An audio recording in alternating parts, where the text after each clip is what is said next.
My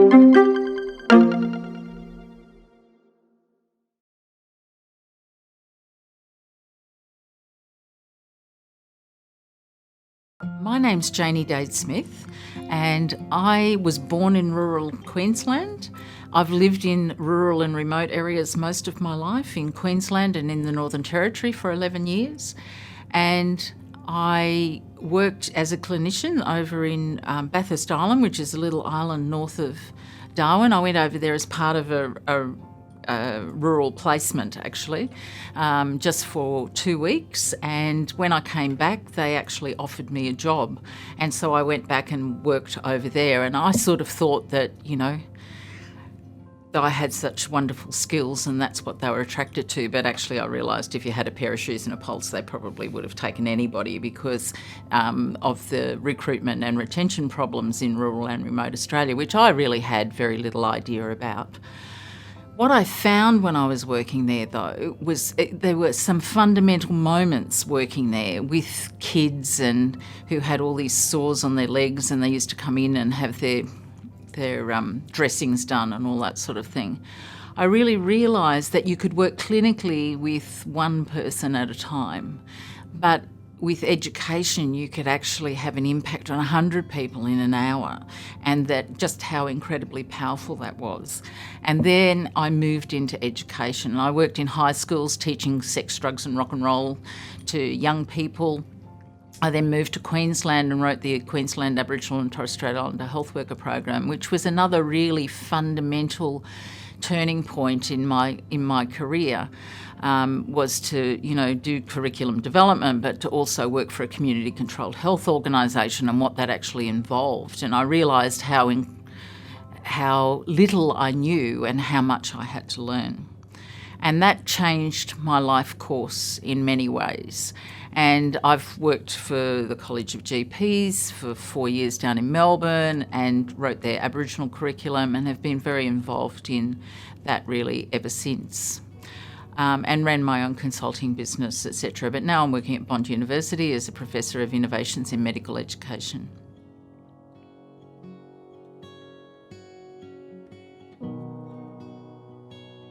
There are two main things. One's about the content, the sorts of things that everybody does to work as a doctor or a nurse or an allied health professional in a rural, remote or an urban area.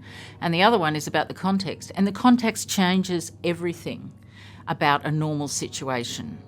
It's a bit like, doing a pap smear in Melbourne on a patient or doing one in a remote community. In the remote community, that person might be your next door neighbour, your kid's best friend's mother, those sorts of things. So it's a very different context, and the context changes everything about a normal situation. Rural and remote people see the world and know the world in different ways to metropolitan people. They are often more resourceful in terms of access to services, how they actually go about their daily living, those sorts of things. Distance isn't a problem. Everything's done by, it's only 4 hours drive down the road, mate, it'll be right, that sort of attitude. And that's quite acceptable, and they're used to not having the same sort of facilities and access to services as metropolitan people have. And I think as a rural person, I never thought that I was any different from a metropolitan person. I thought we were all just Australians, but there's actually the way in which people think about things and do things, and the way in which people think about health, and their health is quite different in rural areas compared to metropolitan areas. In rural and remote areas, people see their health as illness services. In terms of actually going to the doctor, for example, they still see that as part of illness services, whereas in metropolitan areas, there's a higher proportion of people who actually present for health prevention, health promotion services, because there's more of them.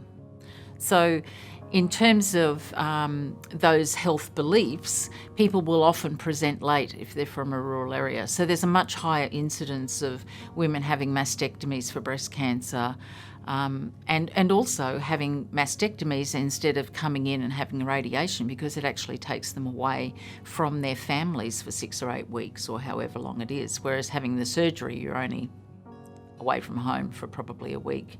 So there's a much higher incidence of that. So it's a very important aspect for the health.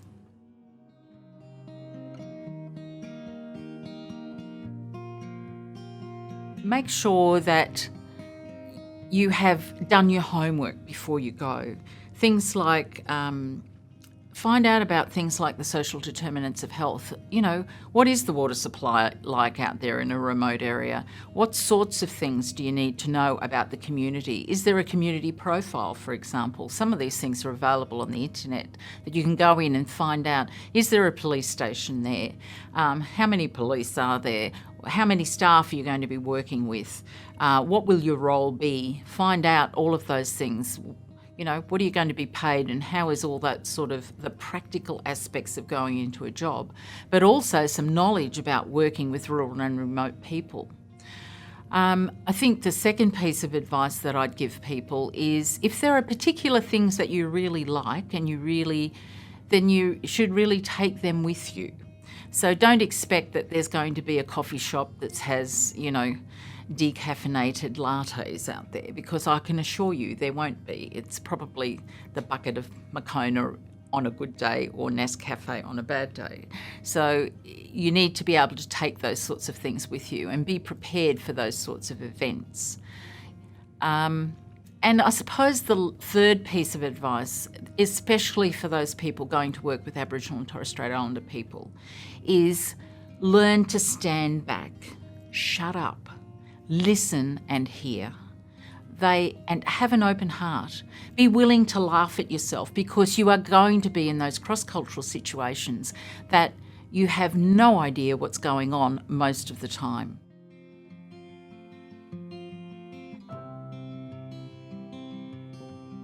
I think probably my best experience in working in a rural remote area in terms of actually having an impact was when I worked for the Queensland Aboriginal and Torres Strait Islander Health Worker Education Program.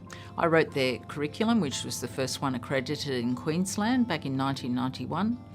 And we used to go out to the communities and interview the students, and we'd go out and teach the students in communities. They used to come in and we'd go out and actually run the programs. And I think the generosity of spirit that we experienced in those communities was just overwhelming. They put on great big dinners for us, and, you know, up in the Torres Strait Islands with all that amazing coconut rice and all that fabulous food. And they'd have dancing and just make us truly, truly welcome. And it was humbling to actually be part of that process and to feel accepted as part of a remote community, which, you know, a lot of the people in the Torres Strait speak English as a second or third language. So, you know, it was a very satisfying experience, more than satisfying. It was a fundamentally changing experience to feel so accepted and to feel so incredibly inept at the same time about what we were doing.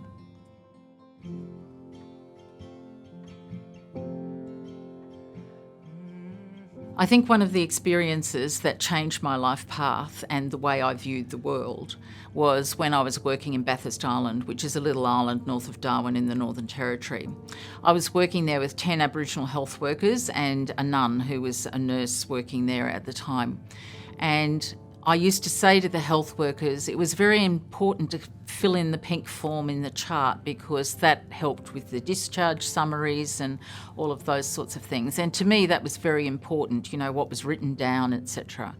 And then one day the health worker said to me, "Would you like to go hunting, Janie?" And I had my little daughter, who was about 4 or 5 at the time, and we all jumped in my car with buckets and things. There were like 10 of us in a 2-wheel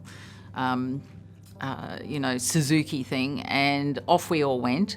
And I had my white shorts on, you know, going hunting in the mud for crabs out at the beach. And as we were walking behind them, they were running over the